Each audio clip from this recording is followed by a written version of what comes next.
It's time for the Big Bad. Here are your wandering DMs, Paul and Dan. Hi everyone, welcome to the Big Bad, where each week we invite a different group to face off against us in an action-packed game of Dungeons & Dragons. They've got just a few hours to stop an evil plot, score the most points on the leaderboard, and see if they can take out the Big Bad. Today's game is brought to you by Dwarven Forge, makers of fine gaming terrain. Visit them at dwarvenforge.com to learn more about how to bring your games to life using their amazing modular terrain pieces. I'm Paul Siegel. I'll be serving as your referee today, and I will do my best to make fair rulings for everyone in the game. And with me, as always, is our dedicated adversary DM, the Big Bad himself, Dan Collins. Dan, who are you playing today? Today, I'm playing Sigilius the Vermicular, the nefarious leader of the Cult of Worms. My loyal cultists have abducted the foolish adventurer Eric the Brash, and we are preparing to sacrifice him to the great crawling one deep underground. Any attempt to rescue him in these last moments of his life are surely doomed to failure!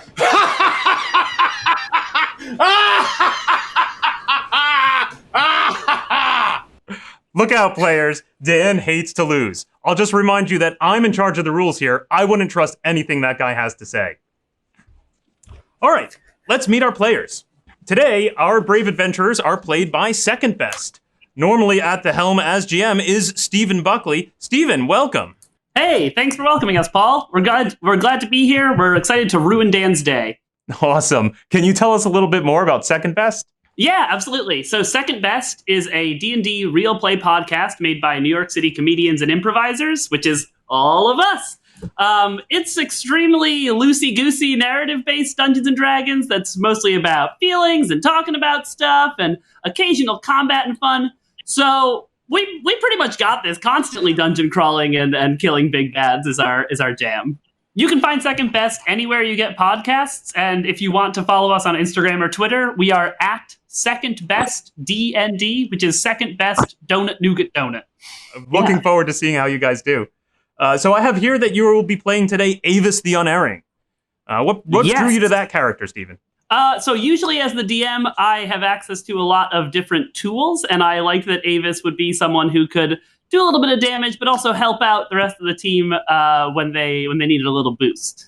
Excellent. And with us also is Allie Gordon, who will be playing Snake Brickbreaker. Welcome, Allie. Thank you so much for respecting my wishes. You're very welcome. Please, perhaps you are a fan of this show and you've been like, Snake Brickbreaker, why hasn't anybody ever played Snake Brickbreaker before? It's because I'm playing the Barbarian, but I really wanted them to have the name Snake Brickbreaker. So thank you. Where did the name Snake Brickbreaker come from? Snake and Brick, two best games on the BlackBerry phone back in the day. It also just sounds like a real tough guy. I want to say that I know that doesn't matter, but I've given a lot to Snake Brickbreaker, who once worked as a minesweeper, but then was drafted to be his college football team's captain, but he never got the chance to be captain and take out the aggression that he wanted to take out as a football player because his college was razed to the ground by dragons. So he's got a lot of energy and aggression, really he wants to pump people up and be the captain he needs to be. Okay, great. Looking forward to seeing Snake on the field. With us also is Glo Tavares. Welcome, Glo. Hello. How are you doing? I have here written that you're playing Turpin Bravebow. What drew you to Turpin? Yes. I've never been in a game where someone plays a ranger, or I've never played a ranger. So, I have no experience with rangers, and I thought, why not? When I'm being tested to my abilities, I should pick one that I have no fucking idea how to play. Why not? So Learn by doing. Fantastic. Learn by doing. I've also been playing a lot of Zelda, and I like the arrows, so we're doing it. Great. What did Turpin hear that Eric was doing that got him caught by the worm cult? Are we rescuing Eric? Is that the You're the rescuing mission? him. That's your mission, is to rescue him. Yeah. He's been abducted by this guy over here. I heard Don't worry about him. If Eric's fine, you can just leave him. I heard he was being a schoolyard bully and he was bullying his friends, and I gotta go rescue him to let him know to stop it. With us as well is Marty Scanlon. Welcome, Marty. Hello, thank you. Marty, you will be playing Gradenia Bronzebottom today. Why did you choose Gradenia? Well, in our campaign, I play a very utility bard who is never wrong. So I thought it would be fun to play a dwarf who is never wrong. really diversify. No, I love playing my bard, but she is very utility and not very strong, and so I'm really looking forward to just smashing some things and doing it well. What is Gradenia's ulterior motive for needing to rescue Eric? I mean, I really think that since childhood she has had a fondness for Eric that I think that she probably keeps pressed pretty far down. But I think in a perfect world, it's sort of a somewhere that's green situation, like kind of imagining the perfect life with Eric after all this is said and done. I think somewhere she sees them living together in the hills happily. Excellent. We'll see if we can get that happy ending to come to pass for you. and finally, SK has joined us. Welcome, SK. Hey, my name is also Steven, and it's very confusing on the podcast, so just everyone calls me SK by my initials. You'll be playing Phalar the Fearless today. Why did you choose Phalar? I thought, you know what, it's going to be a game that's about tactics and working as a team, so you need someone who's ready with a healing spell every now and then. Awesome. And also, like Lo, I've never played a cleric before, so I was like, let's see, what's the handicap I could give myself? Sure, why not make it harder? Tell me if you can complete this sentence for me as Phalar. Worm cult? Well, at least it's not a blank cult. At least it's not a pacifist cult. Because I like war. I like war and death and murder. Eric's my friend because he gets to murder people. Well, at least it's not a two-worm cult. I heard there's only one. Dan, there's only one down there? No comment. No comment from Dan. All right, great. Let's get started. To begin with, let's take a look at the battlefield that you'll be facing tonight. Roll the clip. You have entered into a massive cavern deep underground. The entirety of the cavern is dimly lit by a few torches and several large, low-burning braziers.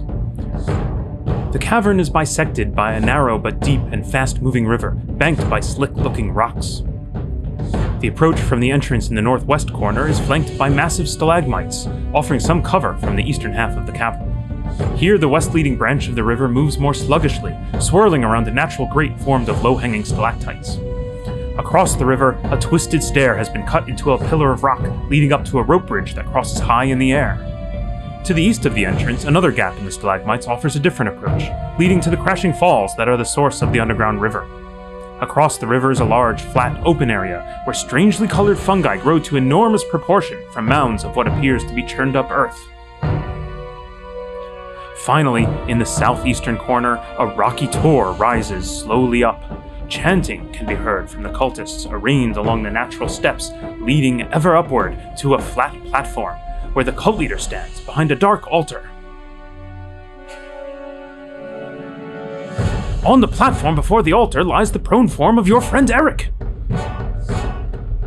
What vile ritual or dark dealings do the cultists have in store for him?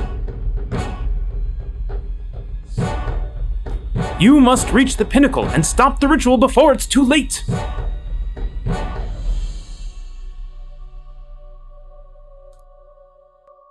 All right, we are back. So hopefully that gave you a good overview of the board. I'm just going to flip the camera view over here to give you a top-down view. Wow. While you're doing that, we were joking about this before, but we were saying we always wanted to be on Legends of the Hidden Temple, and I have never felt more in my life closer to being on Legends of the Hidden Temple than in that moment. That was really exciting. I'm going to give the big bad thanks to our partners at Dwarven Forge for supplying all the terrain that you're looking at, creating a great, thrilling location for the big bad, and our viewers can visit them at dwarvenforge.com to create their own amazing D&D encounters. So as you can see Beautiful. here, you've entered into this enormous cavern. Your players are starting right here in the upper corner. There's a north marker here for you so that you can orient. Sometimes as the board gets moved around, maybe it gets confusing. Please do give me directions based on north, south, east, west, if you can. And then the tour is over here all the way on the far corner up here. And here, in fact, is your friend Eric laying prone. All right, let's get down to brass tacks. Does anyone care about Eric enough to do this? I feel like we just turn around and we just walk away. They got him and it's too late. Eric is my murder friend. That's Eric right. and I killed agree with that. Say no to the offer. Say no to the offer, you guys. If no one wants to rescue Eric, then I would be amenable. But I would just be interested for no particular He's in reason. love with him. I just am honest, and I can tell that you love this guy, and that's okay, because love is beautiful. And people don't expect me to say that, because they think I'm like some sort of a tough guy, and I'm not going to be in love with love. But I love love more than anybody loves love, and we're going to get you married to that guy, probably here in the temple if we don't have time. There are enough braziers here to do it. Fine, let's soldier on. I want to know, like, how wide is the river? Because, like, it kind of looks like I can jump it, but also I've got bad spatial recognition. So, like, tell me if I should. The river does look fairly deep and fast moving, but narrow at some point. Mm-hmm. So you can see the falls here up at the top that spill down here. Just at the base of the falls looks like a fairly narrow spot. There's no bridge there or anything, but possibly could be jumped there. It widens as it comes down to the south. The fork here to the right, which is basically due south of you, it does narrow again right here before reaching this island, where there is a stair leading up to a large a wooden bridge that cuts across to the tor. After this narrowing, the water then pools and swirls in this area by these low-hanging stalactites. On the other branch, it again narrows. You can see here it gets quite narrow. That would be an easy place to jump. But it gets very deep and swift-moving, and at the very southern point, it plummets deep underground into rock. And you fear being sucked into that bridge that we see, yes, the bridge that we see to the south, that it is not accessible from ground level. It's only from if you came up the other way, like towards the sacrificial platform. That is absolutely correct. As we look at it here, you can see, if I can get low enough, it is quite high up. But there's so we could come at it from the west there. This pillar that it's built on top of does have steps cut into it. So one could walk like a circular stair coming up around it to reach the top. But it is a good, I would say, 20 or 30 feet, 40 feet up into the air to the top of the bridge. I think the issue too is that if we go to the bridge, they'll see us on the bridge. So we should try to do it from the side. Good point. Okay. They can take the bridge out, and then we'd be. What's their sense of do the cultists, have they seen us already, or they appear to be congregating atop the tor? You can hear their chants echoing throughout the cavern. They rebound off of some of these large stalagmites that have grown here along this way. If you were to rush southward, you could probably get some cover behind these stalagmites and not be seen by the cultists. To the west here. If there's an opening in the stalagmites where you could come across the river this way. And there's this rushing falls, and that makes a lot of noise. So that also would probably cover up any sounds of approach.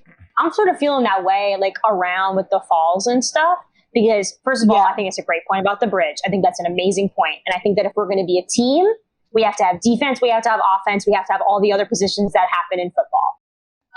Also, I feel like with what we were saying about like a waterfall, lots of noise. And that was actually my signature move, because people would be like, you don't expect a quarterback to come like rushing at you screaming, but I would just scream a lot, and that would really distract people from what I was doing, which was taking the ball.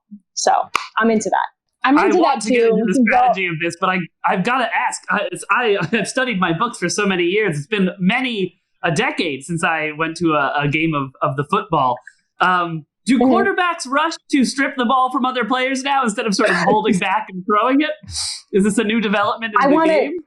The reason that I was so good at what I was doing is that I was just always unexpected. Sometimes I was going long, sometimes I was rushing, sometimes I was standing in the end zone waiting for someone to throw something to me. I was sort of like an all-around utility player. I think we are racking up points right now by having this discussion. So I think we're going to win this, which is great.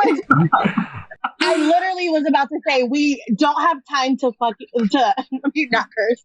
We don't have time to play around. Let's go. I'm gonna do a stealth check.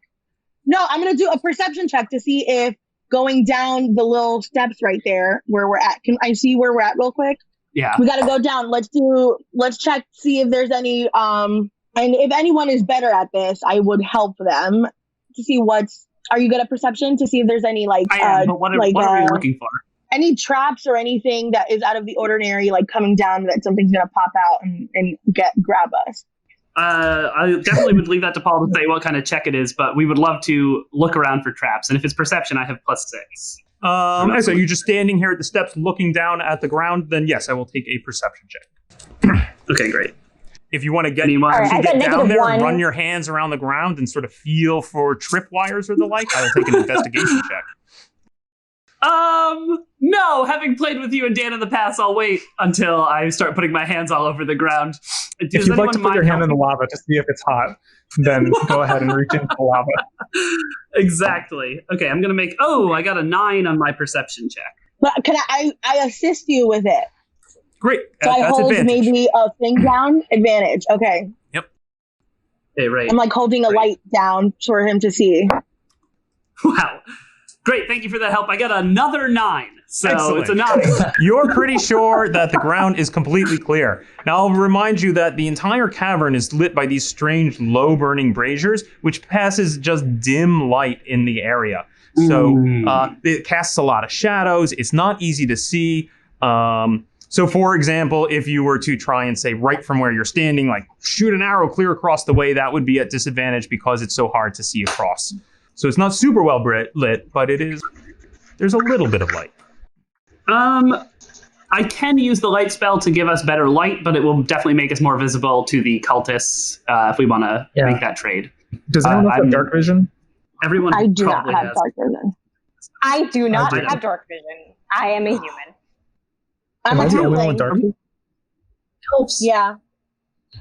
Ooh. So I believe it's just two of you. The dwarf and the elf should have dark vision. Yeah. Sorry, I have dark vision. So Phalar's been thinking very happily about all the murdering that's about to happen, and it's really exciting. It's what the god wants. So it's like it's going to be a good day. And it's like, wait, let's focus up. Let's check. Let's see if there are some traps. So maybe I'll look around and do another perception check, looking for traps with my dark vision. Great. Give me a perception check. That's a 16. Okay, you're fairly certain that the ground here is just a natural cave floor and that there's nothing dangerous about it. What strikes you as potentially frightening to you is further afield. The rushing water obviously looks dangerous. The large open space at the foot of the tor across the other side of the rushing waterfall. You do notice there are strange fungal growths coming up out of mounded up dirt as if somebody was digging around over there. That looks weird. Okay.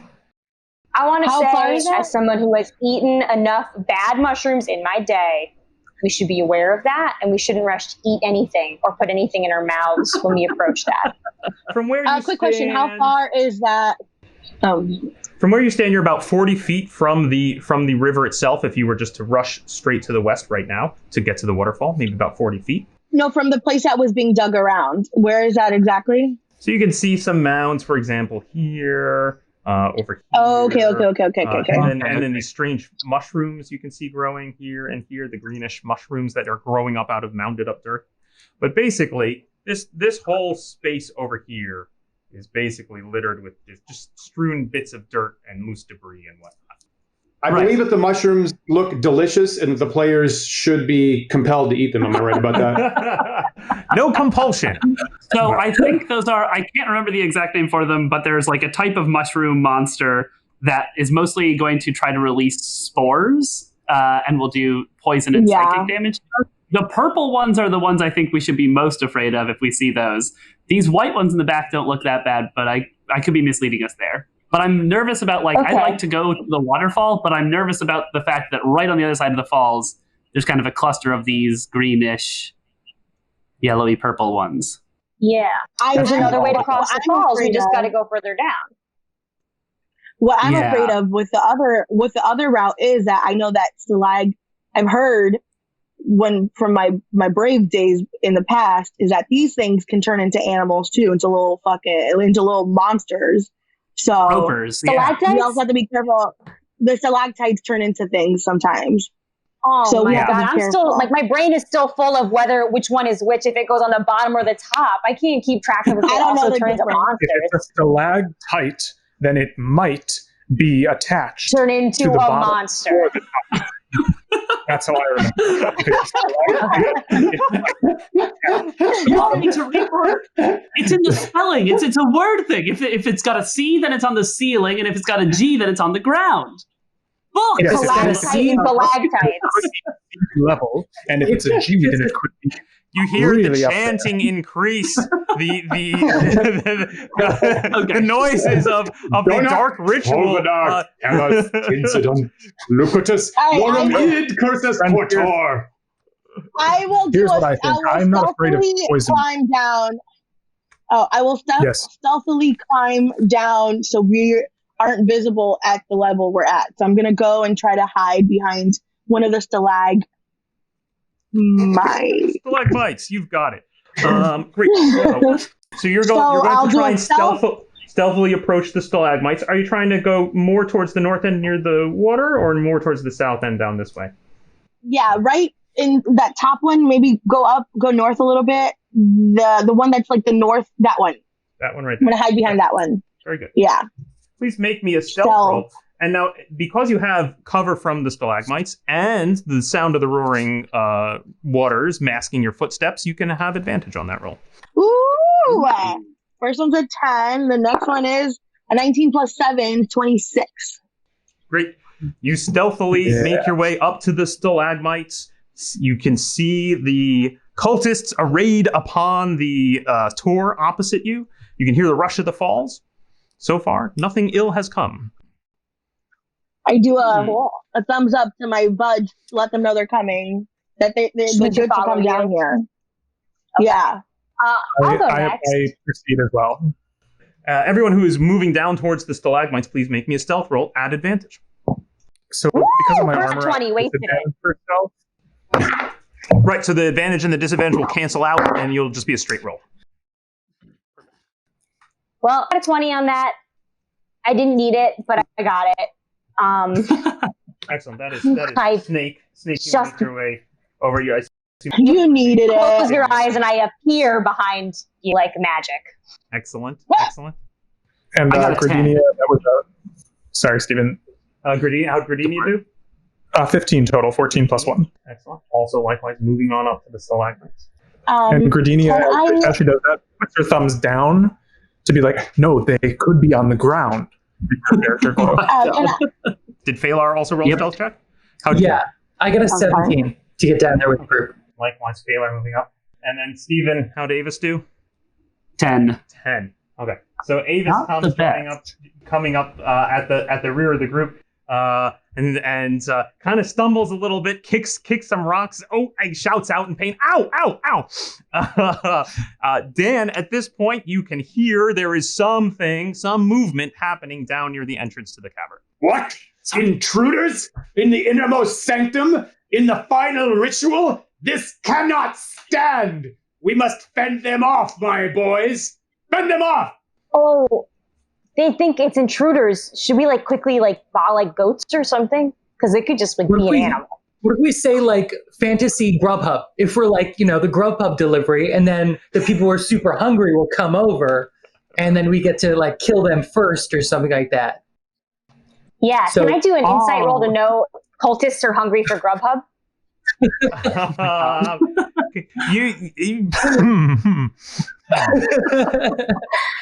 These are normal questions, I right? am so sorry about this.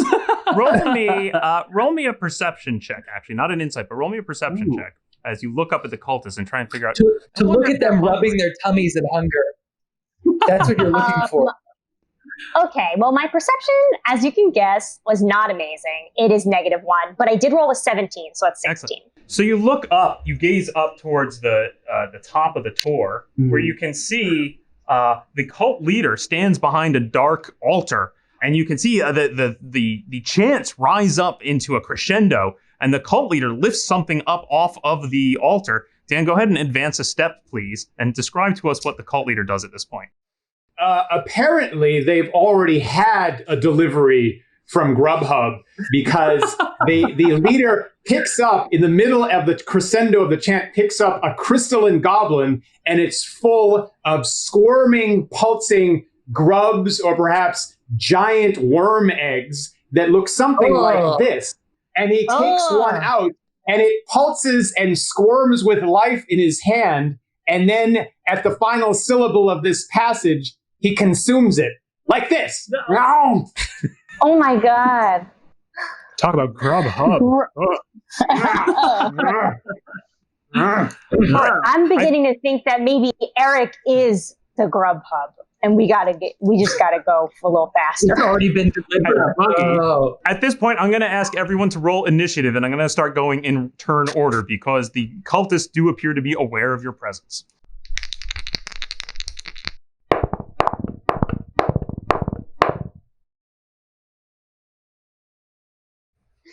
So, Phalar, I will turn it over to you.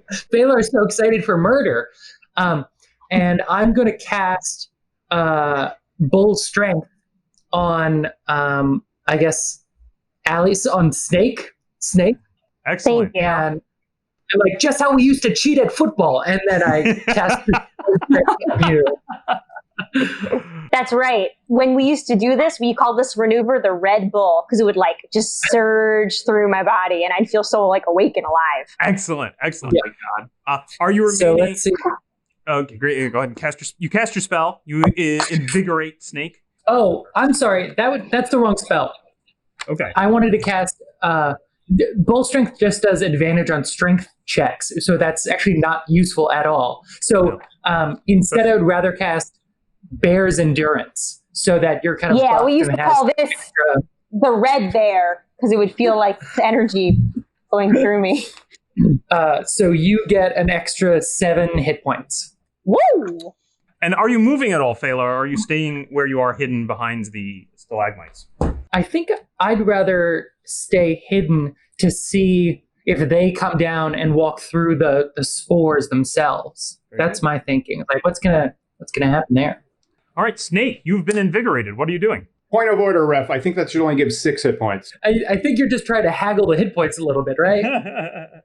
Absolutely. Target has advantage on Constitution check and also gains 2d6 temporary hit points.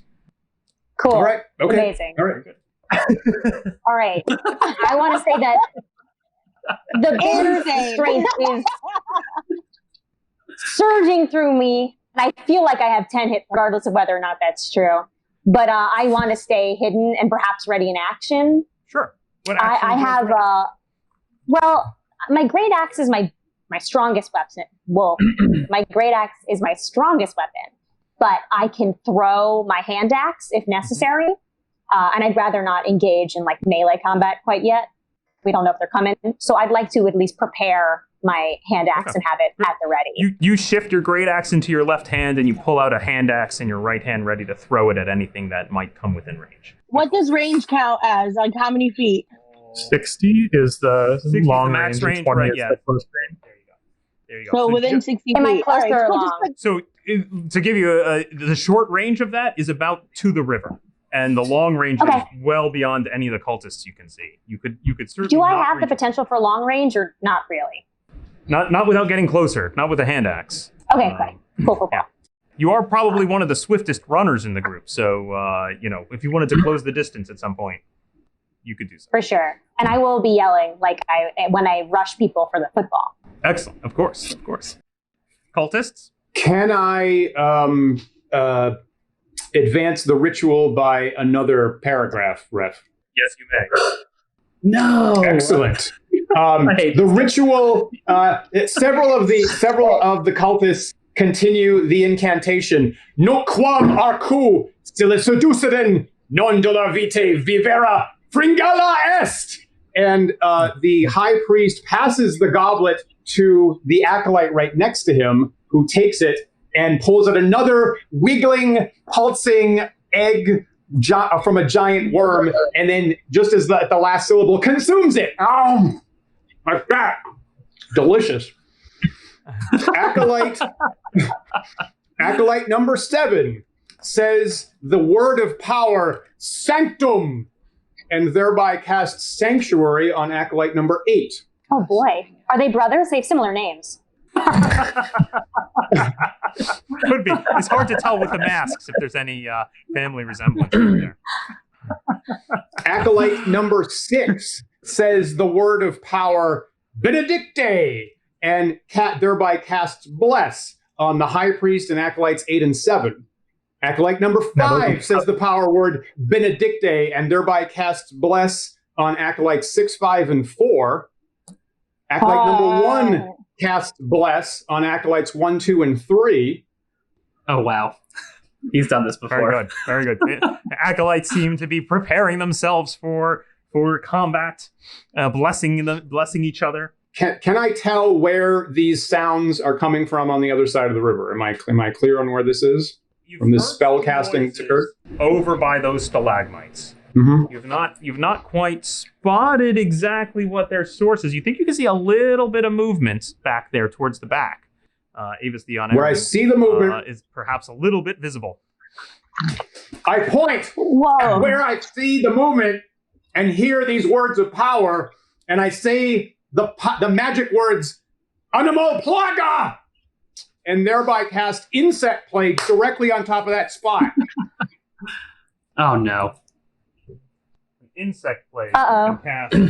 I'm going to be rolling 4d10 piercing damage on everyone in that area. Now, if they can make a con save 16, they're going to take half. Ooh. Do we add anything to our con saves, like our usual constitution? You should have a save section. Yeah. On the character sheet, which includes your Natural constitution 20! bonuses. Natural 20! Bonus. Natural 3. Natural 3. Dan, what was the damage? 23. 23. No. So, if you and what's the target number of the save again? 16. 16. So if you rolled a 16 or higher, you will only take 11 points of damage.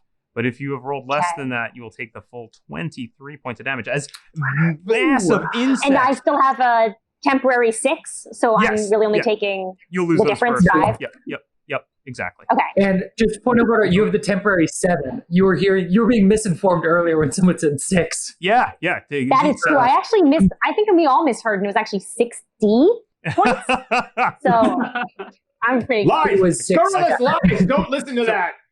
Bugs, worms, I have biting insects all just appear out of every crack and crevice of the cavern around you and just swarm around and start biting. And they continue to do so.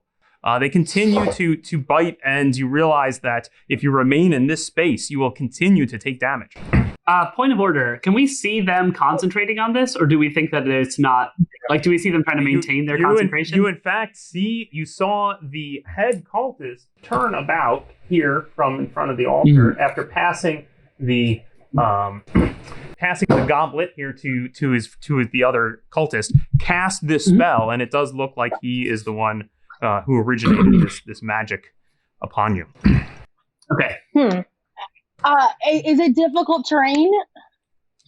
I don't think it does. It becomes lightly obscured. It becomes lightly obscured. Okay. Mm-hmm. Oh, okay. All right, but because if you guys want to do, just letting you guys know that we have difficult terrain is easy terrain because I'm familiar with this. So just letting you guys know from now that my group can move through difficult terrain easily. That's why I brought it up. That's why I'm asking. Excellent. Cool. Turpin actually has an excellent point. The spheres area is difficult terrain. It's lightly obscured and difficult terrain. So okay, Turpin is But negating it that does not slow our movement. using the ranger ability. Okay. Yeah, it doesn't slow our movement, but it is difficult terrain. Cool. Very Awesome. good. And it is Gradenia's turn. No. There's more I have action one from the more. cultist?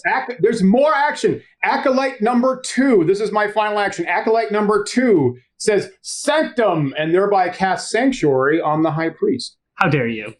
I don't think anybody blessed Acolyte number 1. Does he feel left out? One blessed himself as well as 2 and 3. Wow. According to like when you have to do it yourself, that's pretty sad.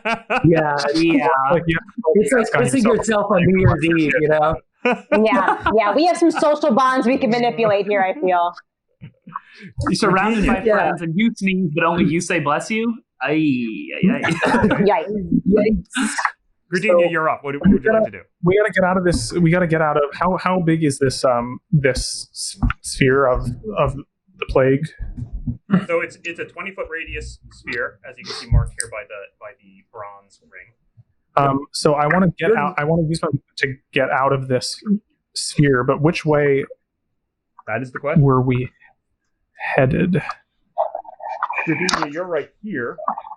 So the shortest path for you is to loop around to the south. But you probably have enough movement. If you dash, you would probably have to dash because I think you have a slower movement as a dwarf to get up over here towards the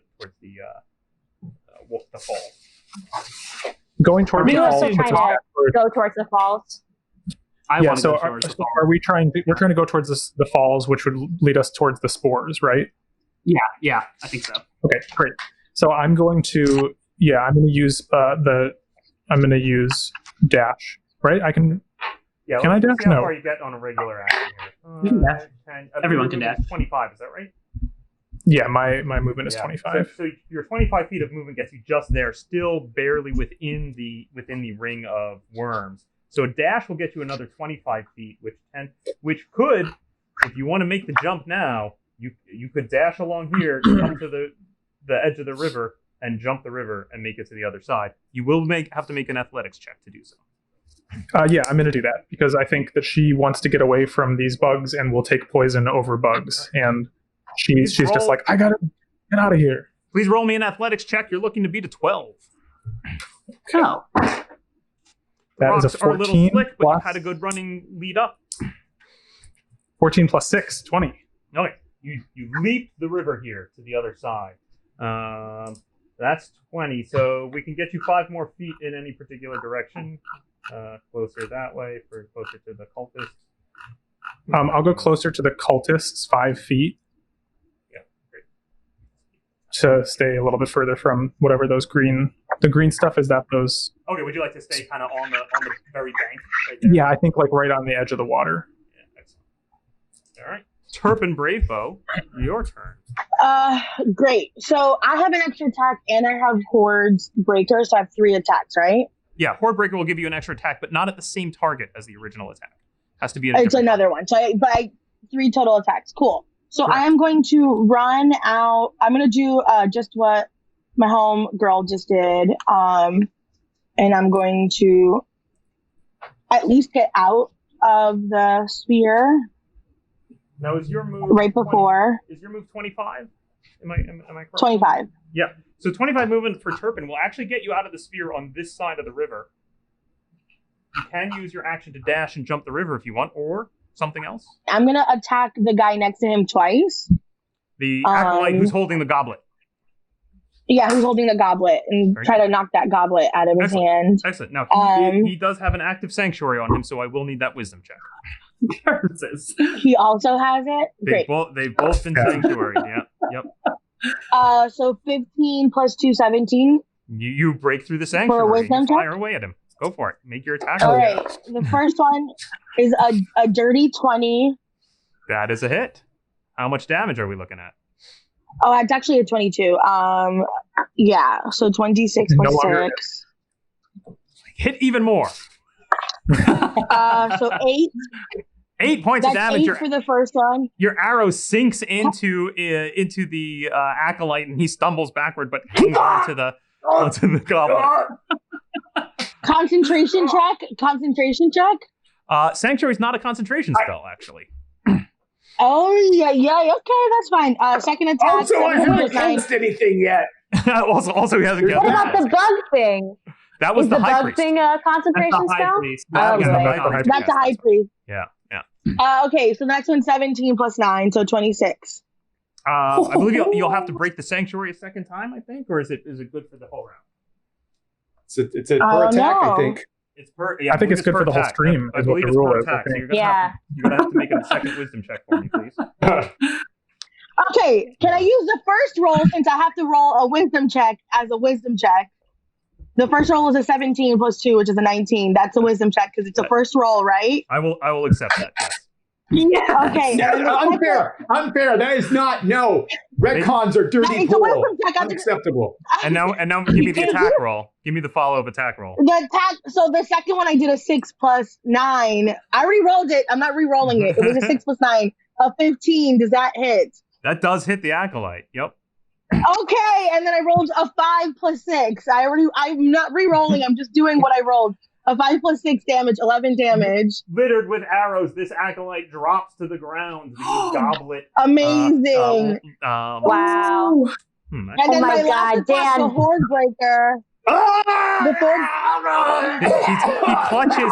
He clutches the goblet to his chest, in fact, and he drops and he lays there on the ground, kind of like protectively like a baby, curling up around the goblet, dead. Incredible. Horde Breaker. I'm going to throw it at the main guy. Excellent. You will need to break the sanctuary on that one too. Wisdom check first. Great. Yep. And that is an 11 plus 3, 12 plus 2, 12. Mm-hmm. Wait, 11 plus 2. Plus 2 is 13. Is 13, which is exactly the number you need. Yeah. Okay. Let's do it. No, a 13 plus 9. I mean, a 3 plus 9, 12. I think that goes over the shoulder of the high priest and just clatters against the far stone wall. That's okay. I'm happy with what I've done. Excellent. And I stand like this.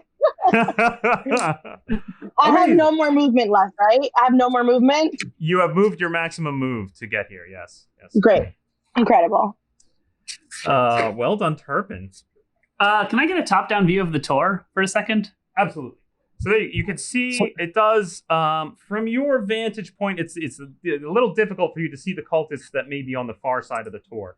But you can see the high priest here. You can see there's another cultist with his back to you right there. And then here. If I target the sort of, from my position right now, the left hand, it looks like the golden hand that's coming up. Do I think that would hit the 3 cultists up there that I can see? Sorry, are they within 20 feet of that radius-wise? Probably. Doesn't look very large up there. Probably Eric as well. That's fine. I'm going to cast Fireball on that left hand. I have Sculpt spell, and Fireball is an evocation spell, so I will choose to make Eric completely safe from the Fireball and not have to make a save. Excellent. Now, what is the range of Fireball? What? It's 150 feet. That is what I was wondering. That is 30 inches on our board. We're just going to double check it, but I think you're fine. You are totally fine. Wonderful. You're lucky here. You and tape measure and heard you're totally fine. Dan did not see this one coming. Avis, from where you stand. No. I'm going to move first to get out of the... Are you moving towards where your friends are on the other? Oh my God, Marty's gone. I want to try to get. I'm scratching his head. Towards the waterfall, but I don't want to jump yet. Would you like to be in front of or behind Turpin? Behind. You can take the hit for me. I got 11 AC, so I'm going to get behind anybody I can. Yeah, I have 19 AC. For once, I'm playing a character that cannot get hurt, so please get behind me too if you want. Okay, I'm excited. So here you are, right here, just bravely positioned right behind the halfling. You hit your fireball. You send it soaring up. Still plenty of range there, no problem. Roll me some damage. And we're going to see, that is a 20-foot? Is that a 20-foot radius? Is that right? 20-foot radius, yeah. Great. And then I roll, let me see if I've got this right. It says 8d6 here? That can't be right, can it, Dan? 8d6 is so many d6. But I guess, if that's what the rules say. Oh my God, you're such a jerk. 20, and it's for 26 damage if they don't make the save. What is the save, you magnificent bastard? 14 dex. And I will. Well, that's unfortunate. This is fun. We've never been on the side of rooting for Stephen Buckley before. This feels very foreign. I can't believe you argued with the DM before, and I was excited that you were right. This is going tremendously. I also do want to say that I think Bless is a concentration spell. That is true. Bless is. So any of those that cast Bless, I would, and they need to make a concentration check. Let's see if Just they're no big alive. deal. I'm sure you'll be fine. Let's find out. Ref, the three acolytes are finished, unfortunately, and the high priest is very badly burned. Flames! He's the one who cast the insect stuff, so he needs to make a concentration check. So you'll need to make a concentration check at DC 13. That's a Constitution save. My save was 22. Is that enough? Is that sufficient for you? That is sufficient. The insects remain. Whatever. However, the bless spells, 2 bless spells are now gone according to my notes. Ooh. Only Yeah, only they acolytes blessed 1, 2, and somebody 3 else? remain blessed. That's right. And they were the not But the popular ones. So again, I really think we can get in there psychologically speaking. At the bottom of the round, after Avis unleashes fiery fury upon the top of the tour, the ground before Gradenia begins to rumble.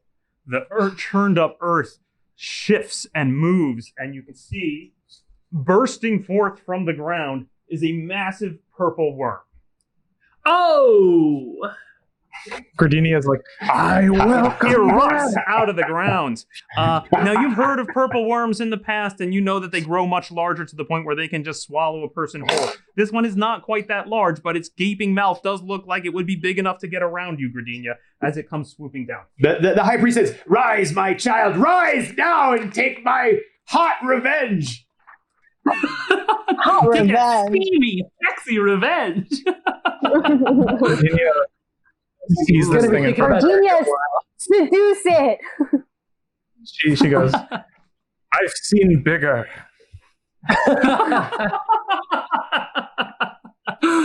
Oh, wow. A classic joke for if you're watching this with your kids, that's when the parents are like, nice. But the kids are like, I don't get Yeah. it. Yeah, but the parents are like, I don't regret spending money on seeing this because that one was for me. That's it, exactly. I love Disney. Gradenia, what's your armor Probably class? 19. Excellent. Here we go. Here is a bite attack on you from the purple worm. 13 plus 4, 17. So it comes diving down at you.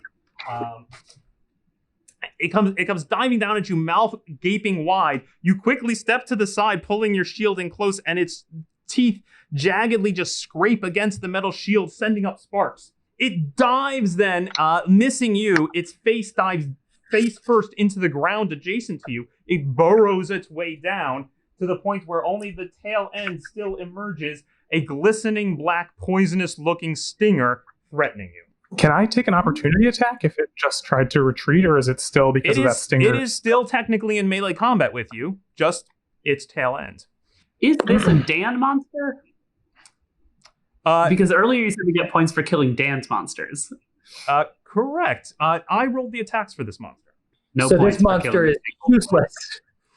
Yes. Yeah. It has no value. That is the end of me, and now it is Phalar's turn. Phalar, you stand in the midst of this swirling mass of biting insects. You can see the chaos erupting around you. What would you like to do? So I want to walk over or run over to where Turpin and Avis are, kind of just outside of the range of this spell here. Yeah, if I can manage it. Just get to the lip just outside Great. of there with 30 feet of movement. And in a line between myself and the high priest, are there other acolytes in that range, or is it just the high priest? In a straight line from you to the high priest. A straight line. It's just the high priest. Okay. You can see here. I think it's still worth it. Yeah. Okay. The So other I priests will are just a little too low on the tour to be bisected by that Yeah. line. I will throw my javelin of lightning at the high Excellent. priest. Excellent. Damn it! Oh no. So I got an 8 on the attack roll, but I'm going to use my divine intervention to add +10 to that spell, which is a clerical ability that I have as a war domain person. Yes. You Wow. give yourself, What? After the roll, even you can do that. Give yourself a +10, so it becomes an 18. An 18. Does that strike you, Dan? Yes, it does. It does. Damn it. Curse you and your tricks, you elven cleric. All right, on a hit, the target takes damage from the javelin plus 46 lightning. So what was the total damage, please? The total was 23 because it was the rain. It was the javelin attack and the lightning. Oh, this cursed javelin! Oh! And it, in fact, transforms back into a normal javelin after electrocuting you. And so now you're stuck with the javelin in you. Unpleasant. Excellent. Phalar, anything else? No, that's it for me. Good. Snake. It is your turn, Snake. Oh, wait. Concentration check. Yes, concentration check, Yes. please. What was the total damage again? My total is 23. 23. So that will become DC 11 Constitution check, please, to maintain concentration. 16 is what I rolled. Very good. Insects remain. Okay, I would like to join my friends on the other side of the river. It's getting I have, a little 40 crowded over there. speed. I think there is space for you. Actually, as I look. Actually, only 20 feet for you to get in front of Phalar there and just And I have outside. double, which is great. Are you continuing to move beyond that spot? Well, what I'd like to ask my friends as I jump across the river is, should I hit this thing? Because I want to know if I should hit the worm. Yeah. Sure. Okay. So I'd like to use all the movement I have to close the distance I have between me and the worm, and I'm going to do 2 attacks on it. I will need an athletics check to make the jump, please. 100%. DC 12. Amazing. I rolled a 12, but I have +6. Very good. You make it across, and you have enough movement to continue up there and smack this horrific-looking worm. Yeah, I would like to try and perhaps aim towards the horrible black goo stinger or whatever it is. But I'm going to use my great axe, which is my melee weapon, and it's two-handed, and I'm going to do both of my attacks with the great axe. Great. Go for it. Oh. First one is... That was very cool. Yeah, this camera is awesome. Yeah. Ooh! Wow, I love this. My first one was an 8, but it's +7 to hit. 8 plus 7 is 15 is a hit. Oh boy, that was worried about that. Cool. So then my damage is a 1d12, which I never get to roll. +4. Great. I rolled a 9. 2 plus 4 is 13. Very good. Yep. Okay. Great. I always have to double check. Heavily, you slice heavily into the rubbery worm body, gouging it. Amazing. And then I'm like full of that bear strength, so I'm going to do it again. And the second time I rolled 7 plus 4 is 11. That unfortunately is a miss. You managed to just skim off of the. No, wait. No, sorry. That was, I rolled the attack. I am so stupid. That was what I rolled. I rolled a d12 on that one. Oh, yeah, well, that's the wrong die entirely. Sorry, let me Give us a hit the D20. attack. I always am just like, here we go. I think you think- I did it twice. The player chooses the wrong die, that's on their head. And I think that will Okay. stand, ref. Nope. Actually, I agree. What? I agree with Dan. We should be able to choose our own die on every roll. And so I was rolling I'm a D20 calling that twice. one. No, No. only if they put one too low. Yeah, I'm good no, with it. only if they won't too low. Okay, I'm that's pink carding what I this. rolled. I'm pink carding this. Nope. Reroll, please, on the D20. This time I rolled on a D20. I rolled an 11 on the D20, but it's +7, so that's an 18. That is a. Do you want me to use the D12 roll that I already did, which was 7 plus 4? Go ahead and reroll the D12. Ooh, I hope it's not lower. It was. That was only a 3 plus 4. 7 points. Very good. 7. Yeah. All right, you cut it again. It takes the blows. A dark blackish ichor oozes from the wounds, but it continues to wriggle about and threaten you. Do you have any bonus actions you would like to take at this time? I'll do a non-frenzied rage. Very good. You are raging. That will give you some extra defensive. You'll take a little less damage. Exactly. On certain attacks. That could be a frenzied rage. You could. The barbarian wishes. Yeah, but that's what causes exhaustion at the end, right? I'm gonna wait off because I think it's a little too early to blow my load. It's fine. Are you gonna go for the gusto or not? Are you a coward? Or is this barbarian a coward? This snaky. All right. I don't know how Sir, calm down, sir. Someone goes wise. Where's the? I think do I only have 4 cultists up? That is correct. That is correct. 1 was shot with arrows, and 3 were incinerated with magical fire. I want all my acolytes to go up by 1 acolyte worth. So I want them all to walk up the stairs. I want acolyte number 4 to duck down behind the altar as far back as possible. Oh my god, that was good. Moving 30 feet up as well? Yeah. Wherever the last guy was standing. Great, right there. Yeah, right there. Okay. Right there, fine. And this one? Yeah. There. And this one as well. Yep. Okay. They have retreated up the hill. Great. The high priest gets down on his knees, trying to kind of count for prone. I'd like to count for prone if I could, please. Knees is not sufficient. He's got to lay down on his belly. I get down on my belly. I'm prone. Very good. I've been shot. I've been electrified. I've been fireballed. He's coughing out wisps of smoke. He's reaching around for the goblet, which is now rolling around and spilling out all the blessed gifts of the worm god, and I can't reach it anymore. You assassins, blackguards, you've ruined the complete ritual, but you think that you'll save your foolish friend. I think not on my watch. And I reach up and I grab the switch and I pull it. Uh-oh.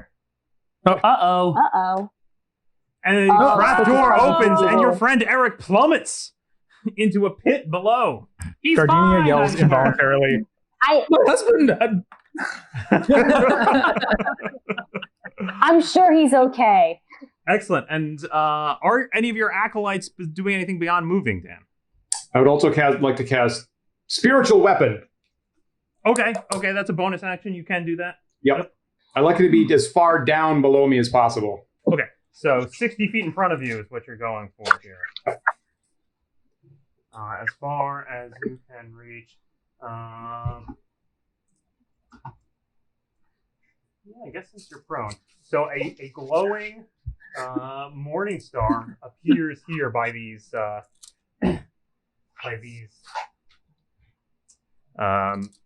mushrooms, just a few feet from the fight with the purple worm. So you said nothing else beyond just moving to the acolytes. Okay, that's my turn. Very good. Thank you, Risk. Does he still have sanctuary on him? Yes. Yes, he does. Gradenia, it is your turn. Okay. So I'm going to use one of my attacks. Am I within 5 feet of this worm's tail right now? You are indeed. Okay. So I'm going to use one of my first attack to attack the purple worm tail. Okay. And that's going to be with the Warhammer two-handed. Excellent. That's a natural 20 plus 7, 27. Excellent. You can indeed double the dice on your damage roll here as you invoke a critical blow on the worm. That's, I think, maybe the first time in my D&D history that I've ever crit on a melee attack in the 3.5 years that I've been playing Dungeons & Dragons. Congratulations. So that's 1d10 plus 4. So that's 6. How does this work again? I always do this wrong. So 6. You just roll the dice twice. I roll. Yeah, roll it twice. Yeah, roll double the number of dice. Yeah, whatever that is. So it's rolled the 6 So again. that's 6 and 7. 17 total. That is not great for that worm. Okay. It is still up and fighting. You'll love to hear it. He loves to hear it. Okay, so I think that I've done enough damage to this thing that I am gonna move from it to try to close the distance to some of the cultists. Like I want to try to move towards the base, closer to the base, just because we have to end up there eventually. Yep. And I know that will take an opportunity attack probably, but I want to. You can see there do appear to be steps leading up just here. So if you can make it over there, that would be the easiest way to get. Is there any indication that this like pit? Is there any indication in the stone that I could see conceivably that there is like an entrance lower down, like where Eric might have fallen to? Roll me a perception check. That's my perception. Not great. 9 + 2. Looks like solid rock to you. Okay. Well, I am going to move towards those steps. And I have 25 feet. How far will 25 get me? You'll get up just onto the first step up here. Yeah, that might be a mistake. I'm going to stop right before the first step. Before you don't want to be on the first step. You want to be in front of it. What were you going to say, Steven? Yeah, my hissing through my teeth is I would not end your turn near those mushrooms if you can avoid it. Because I don't think they I'm can resistant move to poison. Oh, you do you. So I'm Also, I don't know how much health. Resistance is half damage. Yeah. You still are resistance is affected by half. it. So half. Yeah. Plus, Yeah, I you're think right. they make you make saves, and there might be more to it than poison. I don't remember these. I know what the page looks like, but I don't remember their stats. Yeah. So, Gradenia, just so I'm clear, it's 20 feet to get to the first step. You do have 5 feet left. You could step onto the first step, but you've chosen not to. Is that correct? I'm going to go back 5 as well. No, you know what? Fuck it. I'm going to go to the step. This is what she would do. She would rush. She would just rush to the step. I'm just going to do it. If I hit a trap, then so be it. Very good. Very good. So I'm going to land on on the step. Yeah, I'm going to land on the step. You are on the first step. You are just, Okay. a foot or two off the floor of the cave now. Excellent. And I guess I have a second attack. I could attack one of these spores, but that seems like maybe a terrible idea. I like it. I'm going to attack the spore. Okay. For whatever it's worth, I like Go ahead, attacking make an things that attack hurt roll. you. Oh, snap. Yes. I love the idea of just being like, I saw a mushroom, I hit it just in case. Yeah. 7. You're like, 11 plus 7 with the warhammer, so 18 total.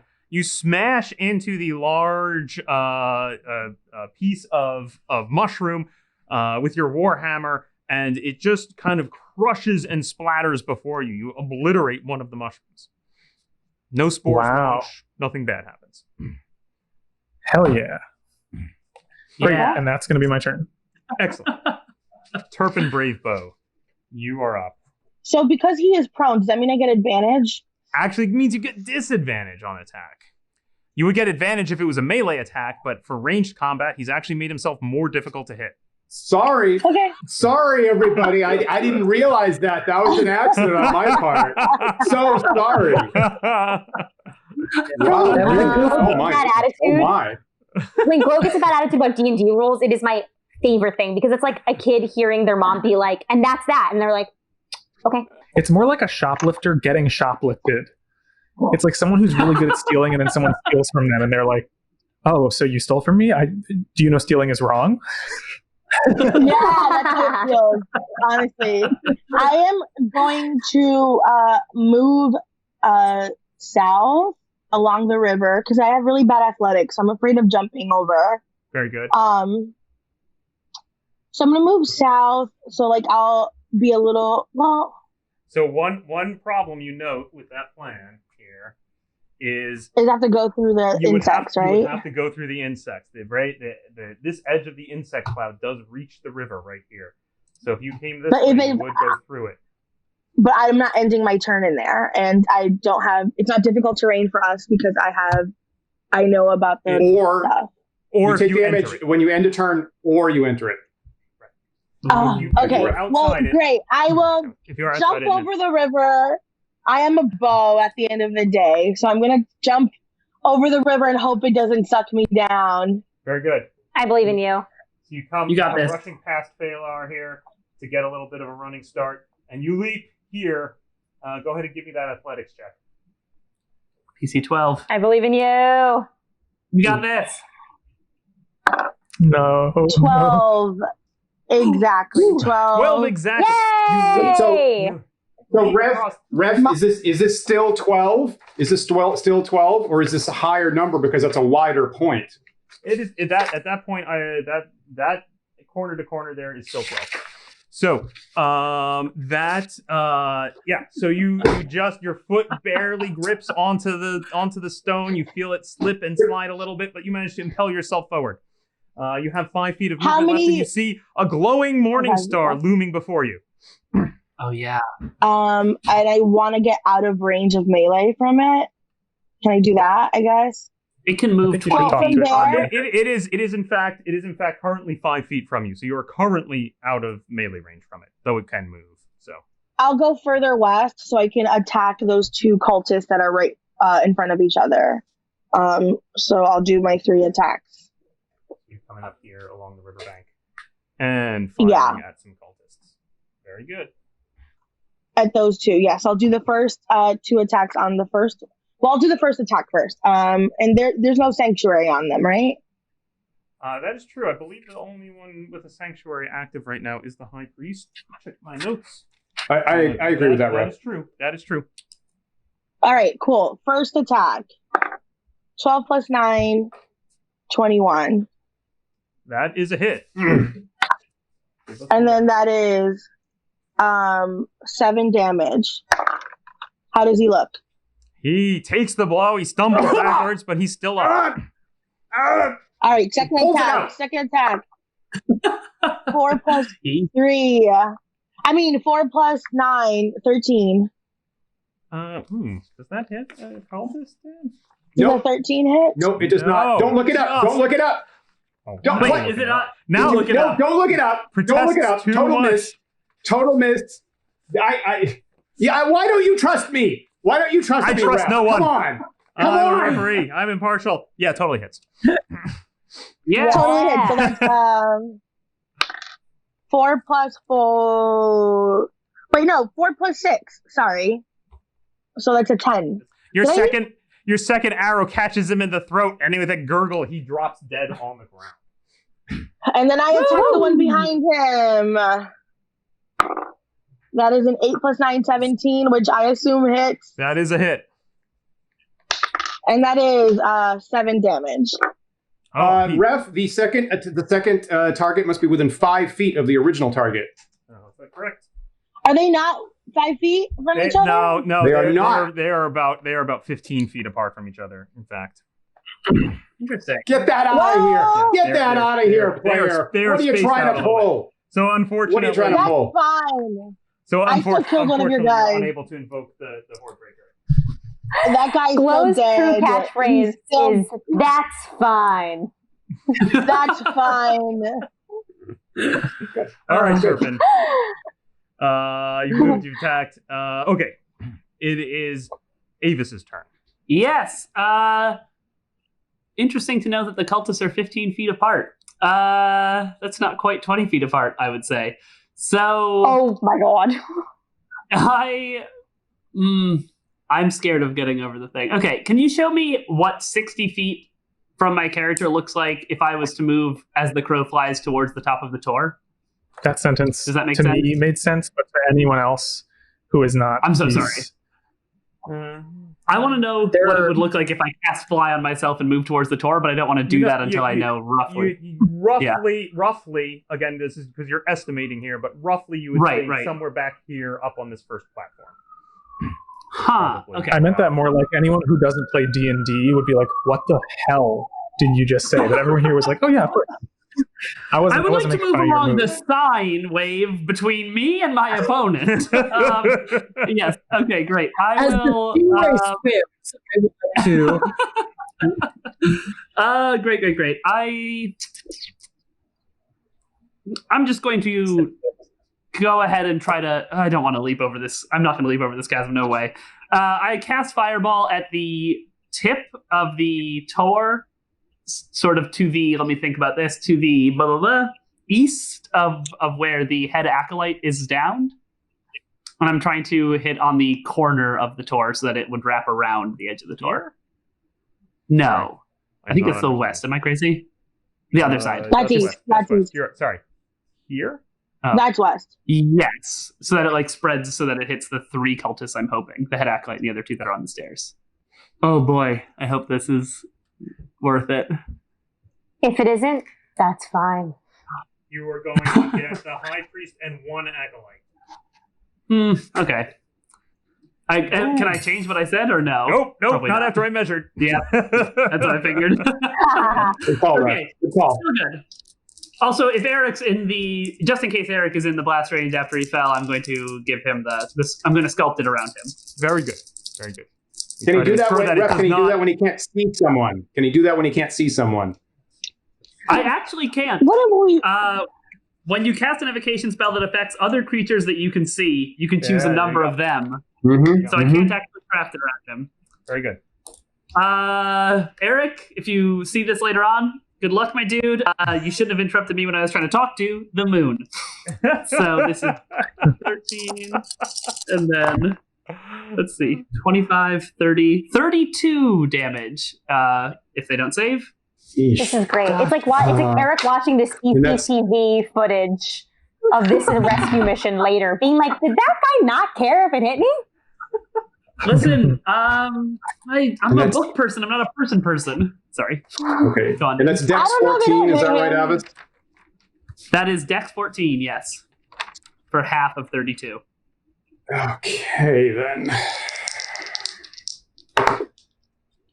Okay, the die on the High Priest came up 16. I take half damage. The die on the Acolyte came up 17. I come up with, and then I add more. So I made both of them, and I take only half damage for 16?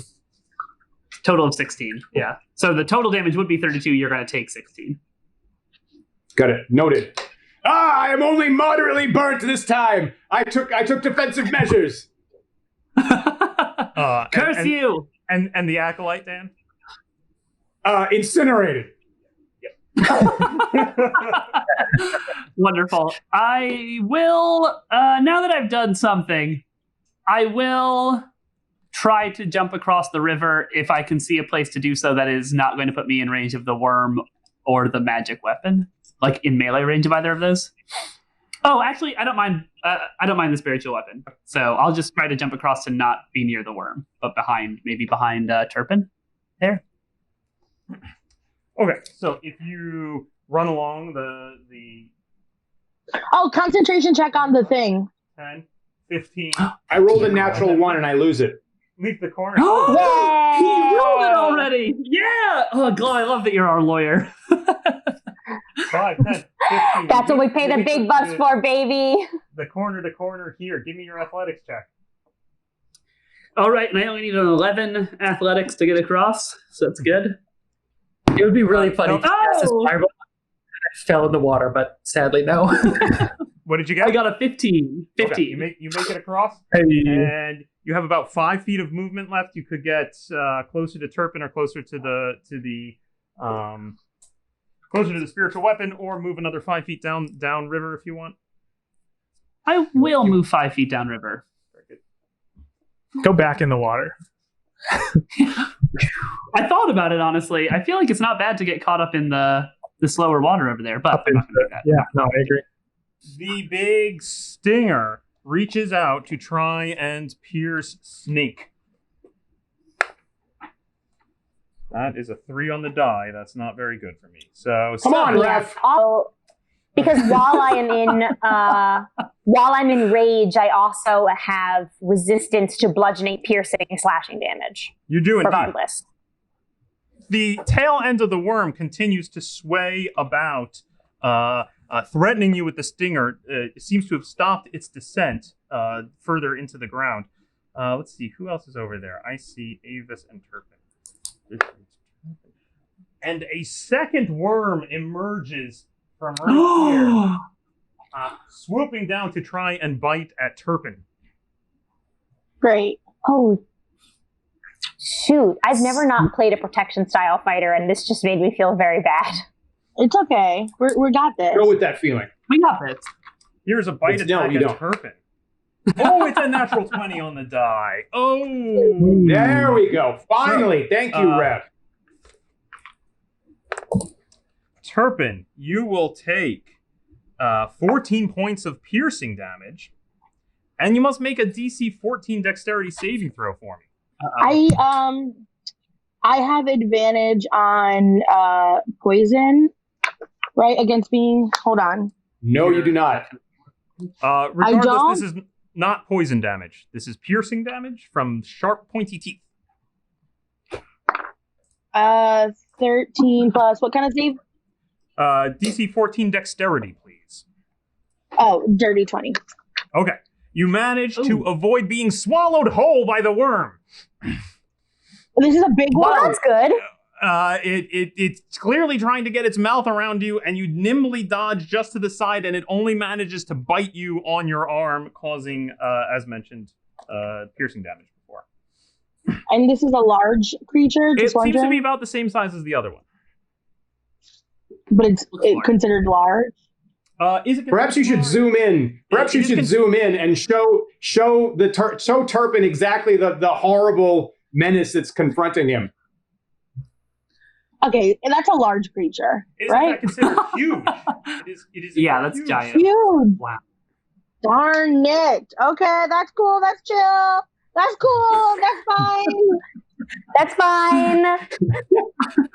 That is the end of my end of round actions, and it is Phalar's turn. Oh, I really wish Glue was a lawyer. This really has the feeling of a courtroom drama.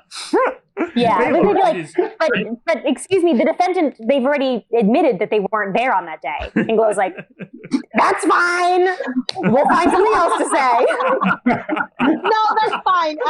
But your guy said this. So so didn't he say that? Phalar, you're up. Way ahead.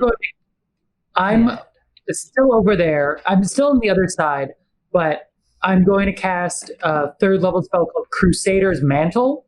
Excellent. Which means everyone within 30 feet of me, which I think is most of us right now, get an extra 1d4 radiant damage when you use any weapon attacks. Cool. So hopefully that'll help. And I believe that will miss Gradenia. Everyone should set aside a d4 so we know that we have it. I love that. Gonna Thank you, miss Mr. Lawyer. Indeed, Gradenia is just a bit too far out to receive the benefit of that spell at this moment. so you could totally just step back into the radius and get the effects, though, I believe. Oh, it's ongoing? Yeah, so it lasts for a minute. Gradenia's never stepped backwards in her life. Actually, much like a cow, she's unable to. Her legs don't work that way. Uh-oh. We should not be telling her to go up these stairs. Can I jump the water to be right by Avis? Yeah, to protect Avis, who's now menaced by this spiritual weapon thing. Now you do need a 10-foot running jump in order to jump the river. So you would need to back up 5 feet and then forward another 15, and you would get you could make that. Okay, let's try that then. Just within your 30 feet of movement. So you back up a little bit, you run forward, you make the jump or not. Roll the athletics check, please. I got a 19. You make the jump, land on the slippery rocks before, and you step, interposing yourself between Avis and the magical warhammer there. Does a 30-foot radius, is it around her or around a point she chooses? It's actually around you. I believe it's a radius around Phalar, so you've probably just brought Gradenia back into the radius. Yeah, the aura moves with me. Yeah. That's fine. That's okay. It's your turn, Snake. It's your turn, Snake. Here you are. It is. I am going to rage. I mean, I'm already raging, so I'm going to enact my raging. You are continuing your rage. Very good. Very good. Which means I actually will... Oh, wait, no. 3 attacks is only for Frenzy, correct? Correct. Yeah. Okay, cool. Am I sort of positioned between both of these purple worms so that if I wanted to do one attack on one and one attack on another, I could do that? You might have to use 5 feet of movement to get attacks on the second one, but you are more or less between them.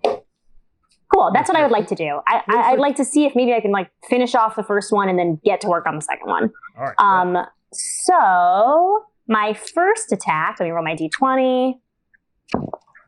That is a 19, but it'd be +7 to hit anyway, so we good. I'm going to roll my D12, which is a 6 +4 slashing damage, which is 10, plus 2 more melee damage because I am raging. Very good. Which is 12, plus whatever I roll on this D4 because of the spell that was cast. Yes. Amazing. Here we go. That is a 3. So that's 15 altogether. Excellent. The tail end, the black stinger still waves before you, but it is clearly scorched and cut and very, just very damaged, showing a lot of sign of damage, but it is still moving and still threatening you. Should I just finish this thing, or should I move on to the next one? Yeah. Finish it. Finish it. Sure. Okay. We don't get points. I'm going to finish it. Finish I it. know. See, that's the thing. All right. Here we go. We get points for style, I think. I think they said that at the beginning. Yeah. I think they did, yeah. Cool. This next one is I got a 15 +7. That is a hit. So that hits. All right. Am I rolling my D12? That was only a 2, but +4 slashing is 6, plus 2 more melee damage is 8, plus my 4 is 2, 10. It still withstands the onslaught. It wavers from dozens of attacks, scrapes, bruises, and scorch marks from radiant damage, but it still hovers over you, trying weakly to inject you with its stinger. Dan, what are the cultists doing? Okay, I want the one on the far side to get on the bridge and take cover on the pillars of the bridge. He does so. Great. I want the other one to take cover on the farthest southern point behind the altar. Where the previous one was. Yeah. And then the high priest is still prone and is still coughing out bits of smoke, and his tunic has some amount of flame still on it. And I use my bonus action to send the spiritual weapon against Avis the Unerring.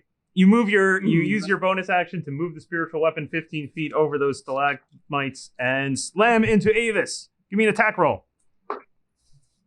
23, which is 12 points more than I needed. If I get more than double Avis's AC, do I get double damage, Rev? No, you do not. That seems fair. All right, fine.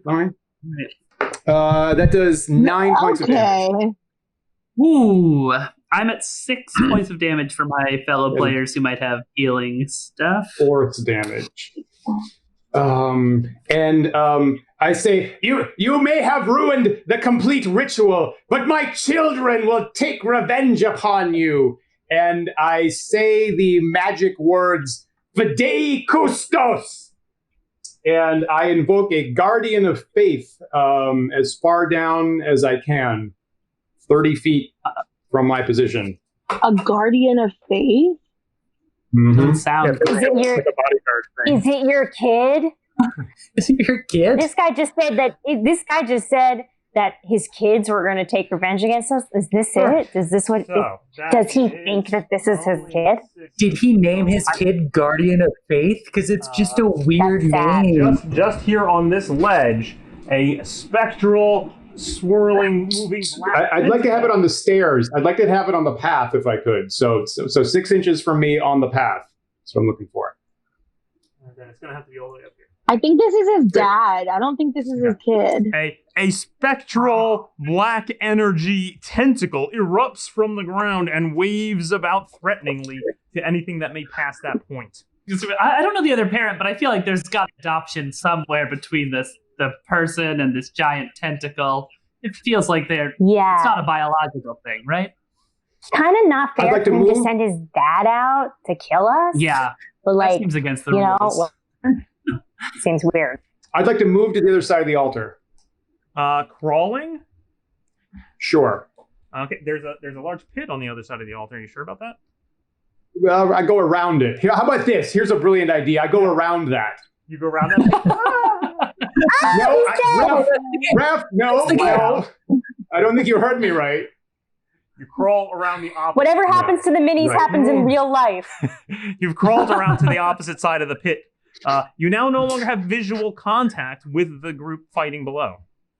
Also, I accept that, Rep. thing isn't. That's exactly what I'm going to say. Is the both spiritual weapon now Buckley and I- farther than 60 feet away from the caster? It is. Indeed, it is.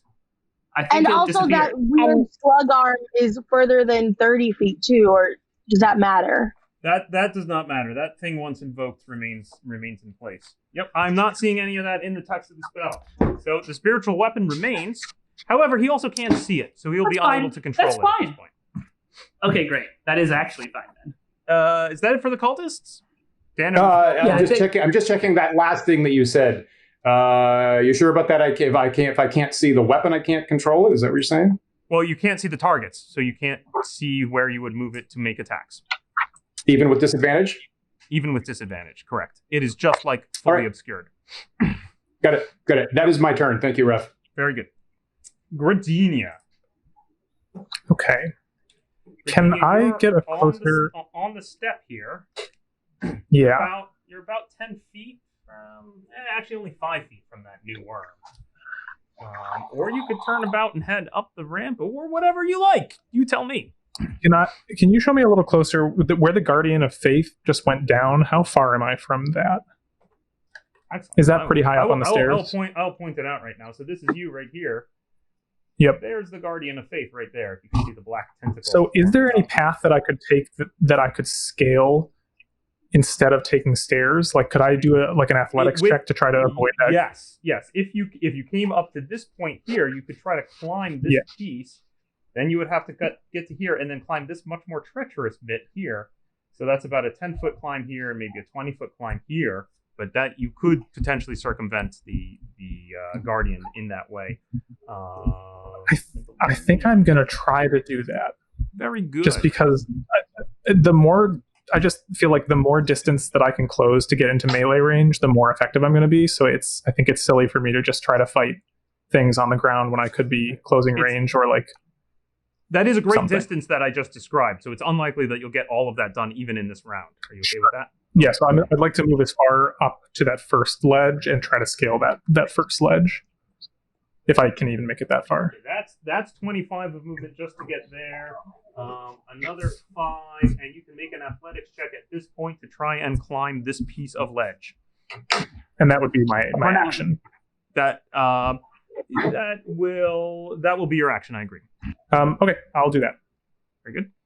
So I'm making an athletics check to get up there to try to get past 17 plus 6. Yeah. Okay. You managed to scale 23. this 10-foot ledge. There's plenty of handholds and footholds. You managed to get right up there. There you go. You are about 20 feet from the Guardian, and there is some cliff in front of you that you could move towards next round, potentially to climb.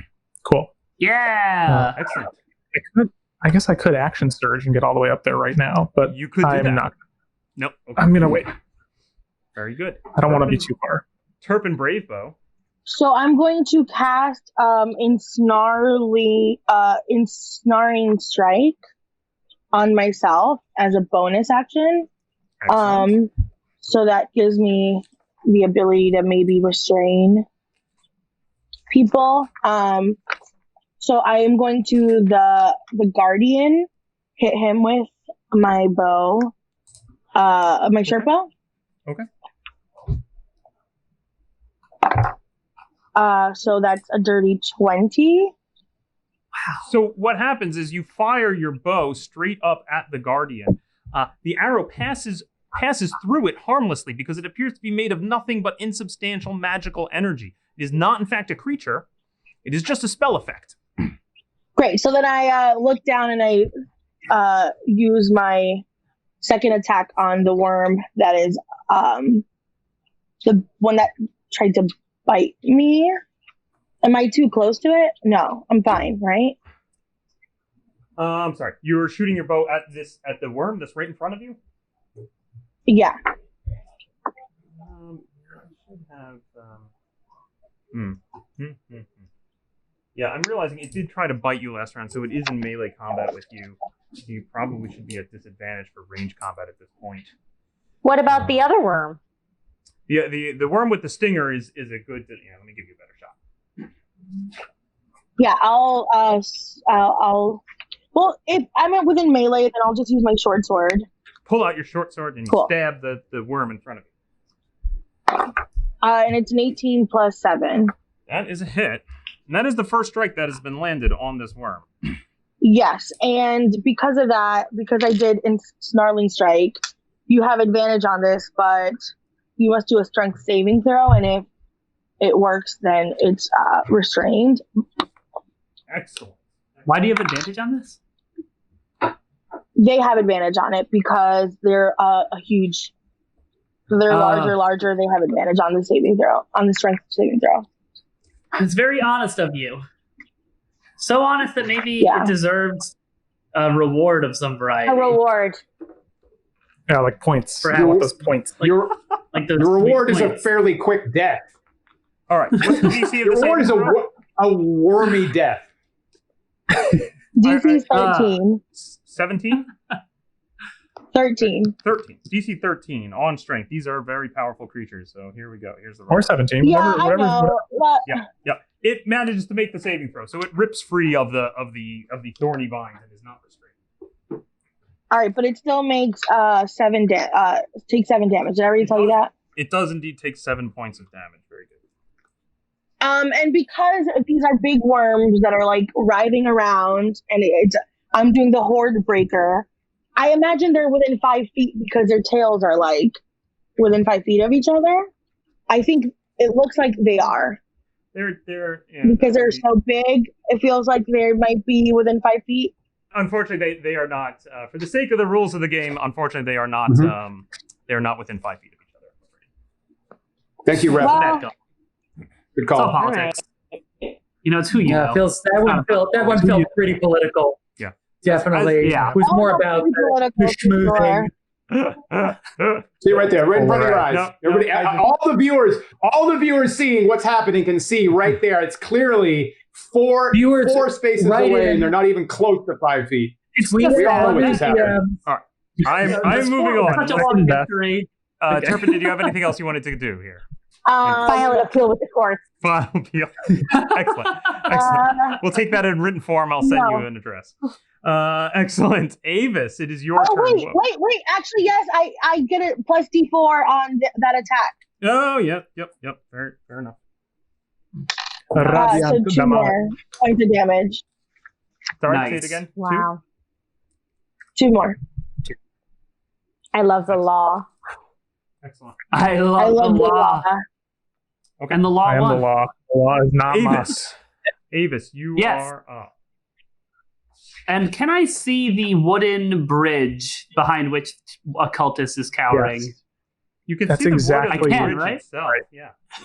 Can I see the flammable wooden bridge? Yeah, would you say that wood is sort of the best for fire? Is there a line of sight to the post for me? Yeah, you can see the bridge. The bridge is made of wood, the preferred material for most fireplaces you're aware of. I guess what I should have said was, can I see the posts behind the wooden post that I know that the things are behind? I guess I don't know if I'm allowed to use logic like this. So I shouldn't have said that. Now Dan will yell at me. You've seen it before. We were standing far away from it, so you know regardless, that particular post, actually, there is a fair amount of mountain between you and it, and I'm going to say you cannot see it. Yeah. Okay, I see. I will use my movement to move. That doesn't intersect the hill. Would there be, if I was standing sort of on that outcropping near the water, would I be able to see that post? If you moved maybe over here, yeah. Over there. I was thinking maybe a little closer. Do you see sort of where the river bends? Yes. Just here. Would I be able to see it from there? Mm-hmm. I just can't tell. Possibly. You think maybe. I will move there. You can get a protractor. You can't fight geometry. So that is 20 feet of your movement, and you can indeed. But you can make a dent. You can indeed see that post, and you can tell that there is a cultist cowering behind it. He has cover, but That's it's not. fine. He's not complete obscurement. That's fine. What is covered? The mighty fire. Exactly. It's time to use my third and final third level spell slot to hit that wooden post, I'd like to hit the topmost tip of it. Very good. And have a 20-foot range around there. Steven, that's the spell Destroy Bridge, right? Yeah, I'm casting Destroy Bridge. I think in some versions it was known as There Is No Escape. There is no escape. That was like the goblin. Arcana version, I think. Yeah, and then they changed it to Destroy Bridge to make people feel better. He's going to hit both cultists and the cult leader. I truly delight in hearing that, Paul. Thank you. And I gotta say, another great ruling, another wonderful ruling here. You can't fight geometry. This is good politics. This is like politics working well. Yeah, this is when it feels good. Yeah. And it's not just because we're winning, it's because rules, It's right. Right, I'm because you wearing my cannot I fight. voted sticker. I'm like, yeah, that's right. I'm part of the solution. Okay, so let's see. 14 on the first floor. 14 plus. Ooh, that's 2 sixes. So that's 26, 31, 32 again. Huh? Let's get a zoom in on these reactions. Love to see that closer. Yeah, Dan is flipping through pages. He is just throwing them over his shoulder. I believe I still have less firing on 2 of them. I'm adding another D4. Because I'm pretty sure there are 2 that still have Bless working on them. I'll add this. According to me, all the casters of Bless are dead. What? That's a shame. Oh, no. I see. That's really hard to hear. I'm so sorry, Dan. Unfortunately, the acolytes that remain are numbers 3 and 4. Neither one of the casters of Bless were 1, 5, and 6, so I'm afraid there's no more Bless. Number 4 has made his save. Excellent. Number 4 has made his save anyway with exactly the right number. Very good. 14. Excellent. Number 3. Number 3 is there, right? Correct. Number 3. Number 3 has unfortunately missed his save by 1 point. It's hard to hear. Wow. Yeah. The high priest has not. Yeah.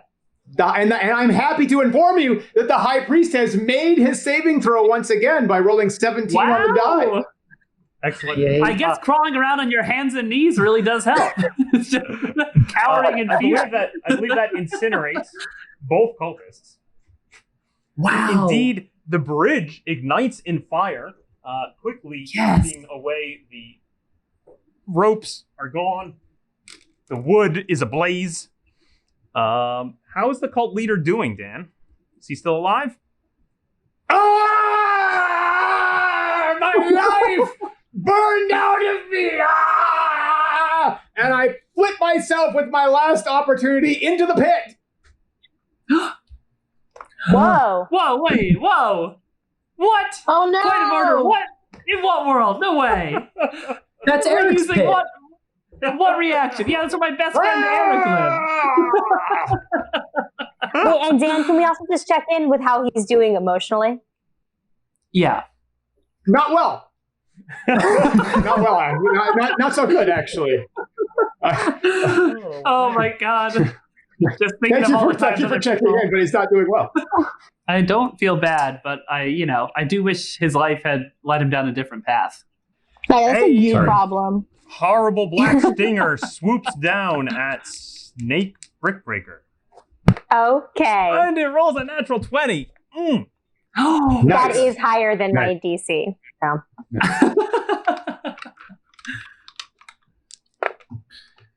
So this cult leader rolling off, is that just a reaction? He is dead. He is definitely dead. Oh, He has no more reactions ever. You can tell at the end, his tunic entirely fell off in flames. His chainmail that he was wearing underneath it was melting on his body. His flesh was slopping off his bones, and the massive tattoos that he has all over his body of worms from head to toe was just sliding right off his body as he fell into the pit. And you feel pretty confident that he's expired at this point. Although it is very funny to imagine us being like, ooh, is he okay? Do you think that counted as a reaction? All right. I know I blew him up 3 times, but let's just quickly check in. Snake, you have been struck squarely in the chest by a giant black poisonous stinger. I certainly have. However, I will say, because I am still in my rage, I Yeah, you should be have resistance to bludgeoning, piercing, and slashing damage. Right, so you'll take half of the 15 piercing damage. So you will only take 7 points of piercing damage. You do also have to make a Constitution saving throw against the poison at DC 15. She's slow. Oh, okay. I just got an 18. That is plus 6 is my Constitution, so I'm not poisoned, but I am taking 7 points of piercing damage. You do actually take half this poison damage. You're not poisoned. You're not poisoned, but you do take some poison damage. That's rules. So you do take 8 points of poison damage as a result. So it's 8 plus 7. Correct. Okay. Meanwhile, the other purple worm reaches down with its giant maw to try and again bite and hopefully swallow Turpin. Can't happen. It has rolled a 13. I'm gonna say that can't happen. Which is a miss. So, alas, it misses Turpin, continuing to try and grab that tasty halfling morsel, failing to do so. According to my notes, that is all that happens at the end of this round. Phalar, what would you like to do? I'm going to cast Guiding Bolt as let's do that. Guiding Bolt as a first level spell at the healthier worm. An attack roll plus 6, so that's a 15 to hit. That does hit. All right.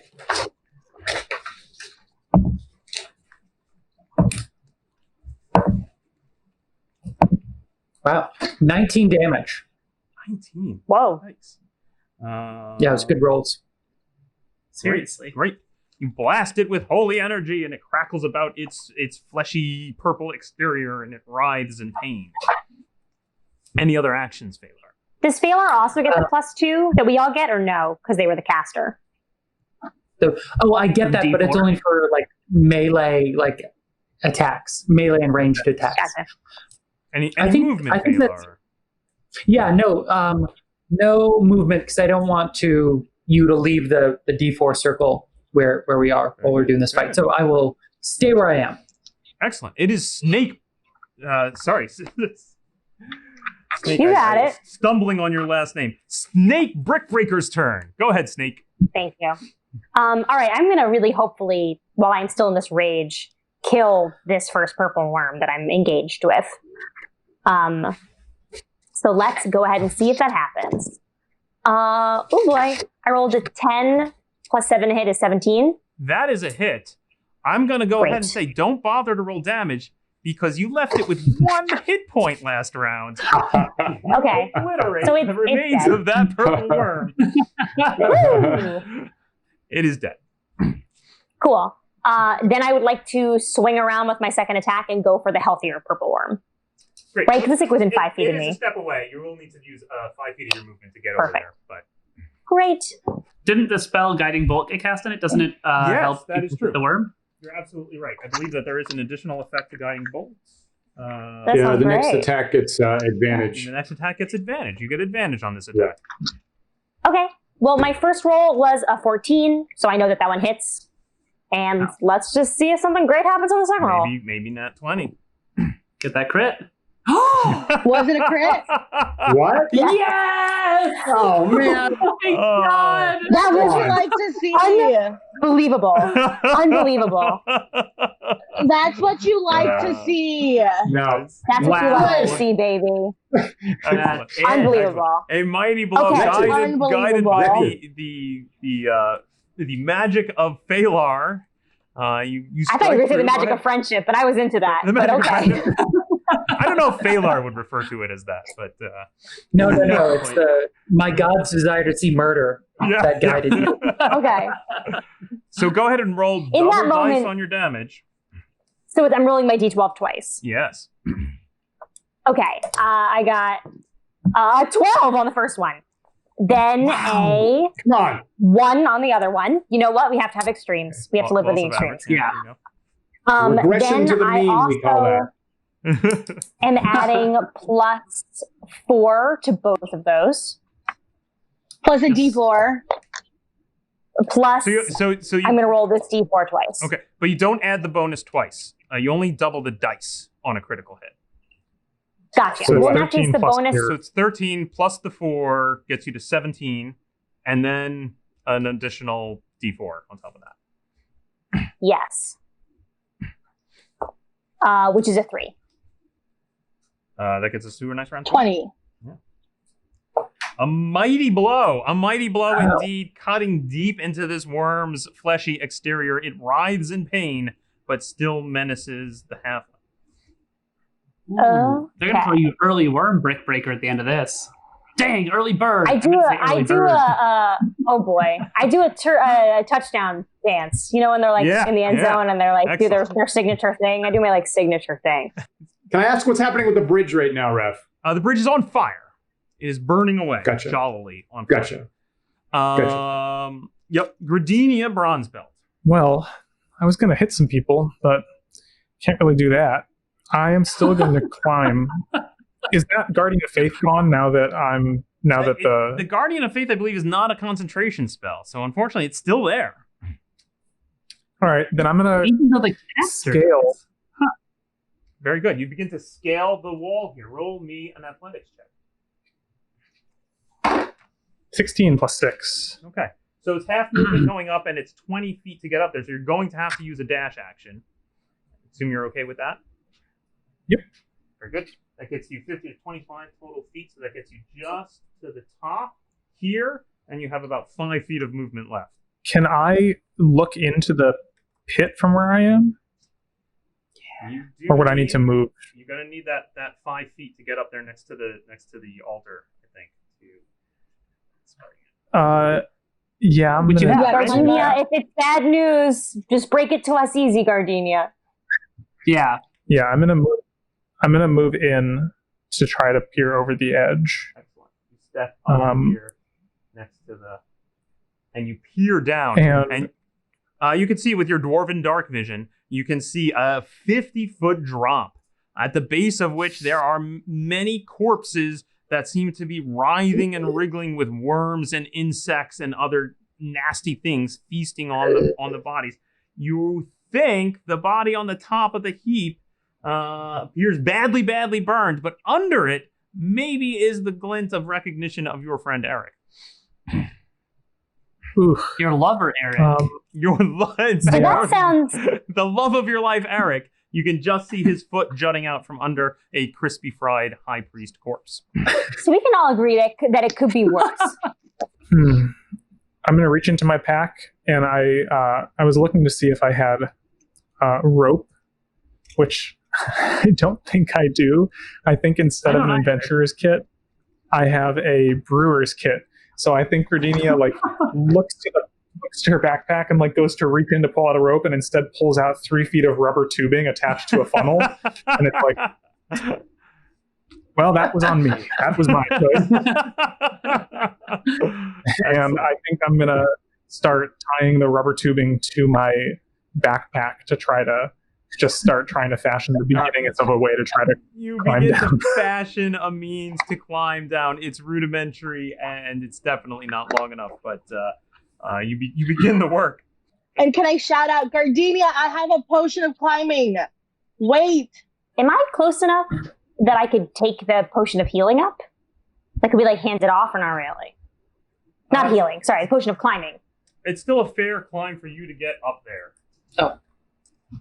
So you are here. So I mean, my you act- can make a 10-foot climb here and then another 20-foot climb to get up to the top. I don't want to go for no reason because, I do think I could probably make it. My athletics and my acrobatics are, really good. But I don't want to go up there unless I'm specifically bringing the potion up. Very How good. far am I from Glow's character, the ranger? She's standing right in front of you. That's you. That's you're Oh, yeah. Couldn't 'Cause I don't wanna waste any movement. Closer to each other. Oh, hey, you want me to take that up? I can take that up. Yeah. Can I hand it to her, or is that? Yeah, I'll allow that. I'll call that Cool. a bonus. All right. I toss her. So I'm gonna use the motion that I've got to climb up this entire thing and give that to Gardenia. You easily clamber up all the way up to the top, reaching the top and within reach of Gradenia.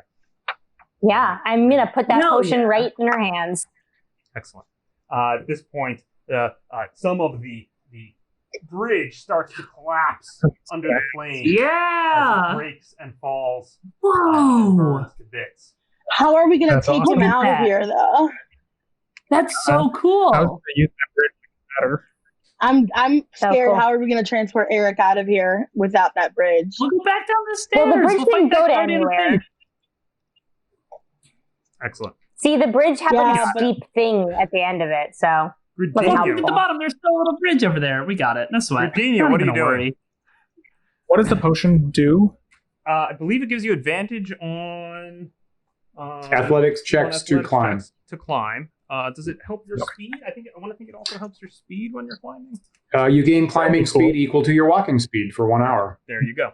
anyone Normal have climbing such, like, speed is half. Got it. Guys, So check that what potions you have, because if I had one, that means probably everyone has one. I have a healing potion, which I'm going to give to what's his name when I get down there, I hope. So I'm going to drink that potion, Very good. Drink the potion. and then that means that my climbing speed is now equal to 25 feet, which is my walking speed. Yep. So I can climb halfway down this pit? You could. Question mark? Yes, I believe that's You true. dash. You will need to make a roll. Can you dash? You will need to make a roll, which Yeah, you that's can make what an advantage. Can you dash? Great. So What are we saying that drink a potion is? It was in your hand. I'll give it to you as a bonus, sure. Awesome. Then I'm going to dash and try to get all the way down, but I'll roll first with a 10 plus 6 is 16, or 10 plus 6 is 16. Very good. You make your way carefully down the pit. Yeah, so take that first 10. Yeah, that was the better 10 for sure. You have I the like that confidence one. to come first, you know? I really feel like you should take the second 10. Oh, okay. But that's for That's the fine. first 25 That's fine. feet, right? All right, I'm just going to narrate this. So you climb down to the bottom. You find as you reach the bottom, there's fairly rocky surface on your way down. But at the bottom, you find, like I said, a pile of corpses that are just completely infested with crawling worms and biting, chewing insects, and it's very touchy down there to try and figure out where Eric is. But you manage to eventually extract Eric, strapped to your back with bits of rubber hose and other brewing material. You manage to climb back up using the magic of the climbing potion, back up out of the pit. You lay Eric down on the ground before you. You gently cup his head and pour into his lips the healing potion, and he sputters and he comes awake in your arms. What? What? What happened? No. You smell, you smell like worms. Oh, I'm sorry. That's all right. And then he expires, right?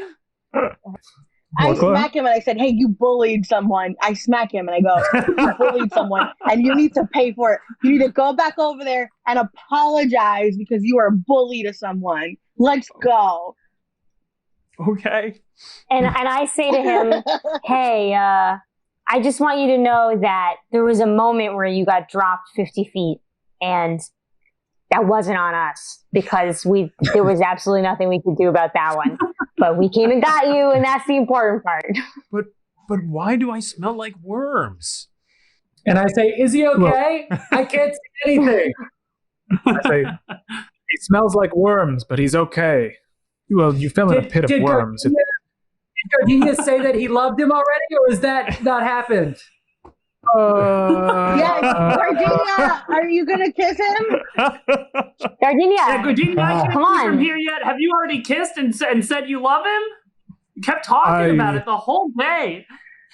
I'm also standing next to you, and I'm also yelling like this. You remember when you said you wanted to get married? And I said that I was the biggest fan of love?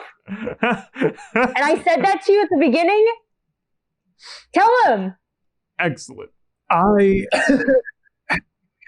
would like to offer you a ration from my pack, and these playing card sets will do. She's just rifling through her bag trying to get all of She's in love with you, dude. She's in love with you. What has this show turned into?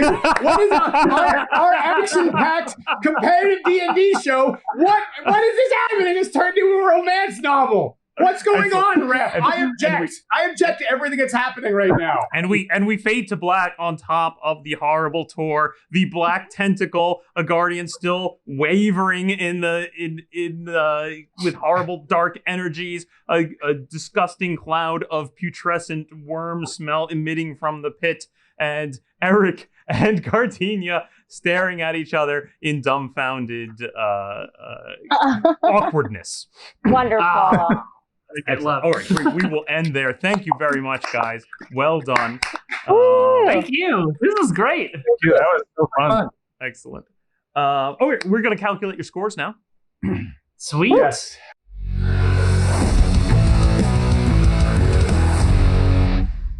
Second best at our current top spot. My God! Yes. I am agog. I am aghast. I cannot believe it.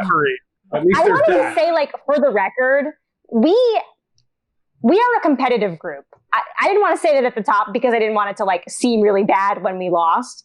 So I was like, I don't want to say anything. But, like, we were all like, oh, ha, ha, ha, we never do combat. Oh, ha, ha, ha, we're funny. But in my head, I was like, it's going to be so sad when we lose. So it feels so good.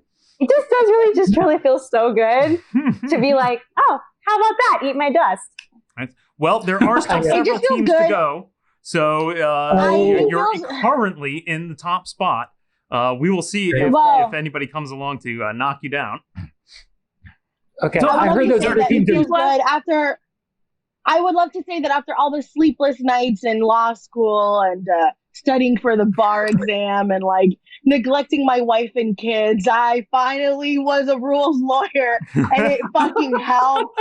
And after all the law school, all the reading of, I was a ranger. And we won. We did do a promo in which Paul asked me how we would do, and I never doubted us for a second. And I think when we played the promo back, first of all, I did doubt us a lot. But also when we played the promo back, I did say that what would get us through is the power of friendship and our focus on our characters and all that stuff. And then I also did say we will definitely be leaning on Glow. So